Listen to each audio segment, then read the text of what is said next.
Assalamu alaikum. Kinza Afzal is here. Hope you all are fine with the grace of Allah. आज जिस topic पे मैं बात करना चाह रही हूँ वो है कि इंसान की असल शख्सियत क्या है। हम अपनी असल शख्सियत को कैसे पहचान सकते हैं। तो हमारी जो शख्सियत होती है उसका सारा का सारा इंडिपेंडेंस है वो हमारी सोच पे होता है। अब हमारी सोच पे किस तरह से होता है, हम जो भी काम करते हैं वो डिपेंड करता है या वो किस चीज़ में सबसे पहले आता है। वो सबसे पहले आता है हमारे माइंड में। हम किसी को कुछ कहना चाह रहे हैं या कुछ कहते हैं तो पहले क्या होता है कि वो हमारे माइंड में आता है। हम कोई काम करना चाह रहे हैं, हम कोई परफॉर्मेंस करना चाह रहे हैं तो उससे पहले क्या होता है कि वो हमारे माइंड में आती हैं। तो जितनी भी चीज़ें होती हैं वो डिपेंड करती हैं हमारी थॉट्स पे। जिस तरह से कहा जाता है जी, अगर आपने अपने आप का पता लगाना है, अगर आप पता करना चाहते हैं कि आप कैसे हैं, तो आप ये देखें कि आपको किस तरह की सोच है, आपकी सोच किस तरह की, आप किस तरह की मेंटालिटी रखते हैं।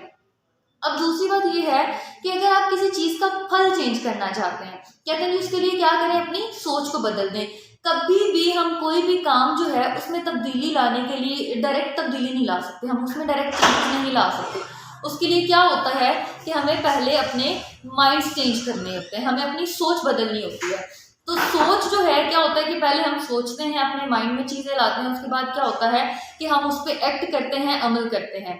तो जब हमने किसी चीज़ को चेंज करना है, जब हमने किसी काम को बदलना है, कोई भी हमारे पास कोई ऐसा प्रोसेस हो रहा है जिसको हमने बदलना है, तो उसको बदलने के लिए क्या होता है कि सबसे पहले हमें अपनी सोच बदलनी पड़ती है।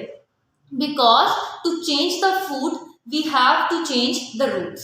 रूट्स को चेंज करना बहुत ज़्यादा ज़रूरी होता है। तो कोई भी इंसान है अगर वो अपनी शख्सियत का पता लगाना चाहता है तो वो अपनी सोच का पता लगाए। और इंसान असल में वही होता है जो सोचें उसको बार बार आती हैं। अब वो सोचें क्या है, वो बेसिकली हमारी एक मैग्नेटिज्म होती है।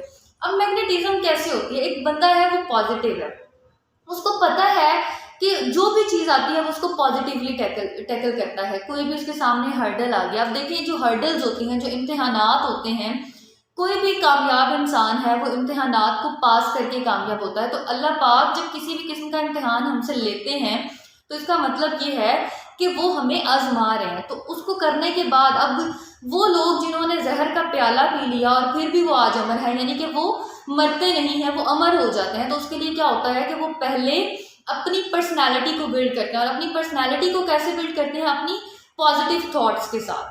तो इसलिए अपनी पर्सनैलिटीज़ को बिल्ड करने के लिए आप भी अपनी थॉट्स को पॉजिटिव रखें, अपने से नेगेटिविटी को दूर रखें।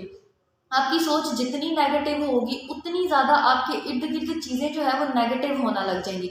अब जैसे देखें कोई ऐसी बात होती है, कोई ऐसी चीज़ होती है, हम उसको परफॉर्म करना चाह रहे हैं, तो उसको परफॉर्म करने के लिए क्या होता है कि हमें उस चीज़ को सोचना पड़ता है। उस चीज़ को सोचने के लिए हम उसको सोच के क्या करते हैं, अगर तो हम पॉजिटिव सोच रहे हैं तो अल्लाह पाक कुदरती उसमें बरकत डालते हैं कि वो हम पॉजिटिविटी की तरफ जाते हैं। लेकिन जब हमने पहले अपना माइंड सेट कर लिया कि ये काम ऐसे नहीं हो सकता, ये नहीं हो सकता, वो नहीं हो सकता, तो वो ऑटोमेटिकली नेगेटिविटीज़ जो हैं वो हमारे काम को इफ़ेक्ट करना स्टार्ट कर देती हैं।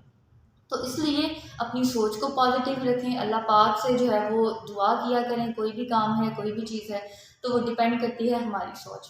Thank you so much. Allah.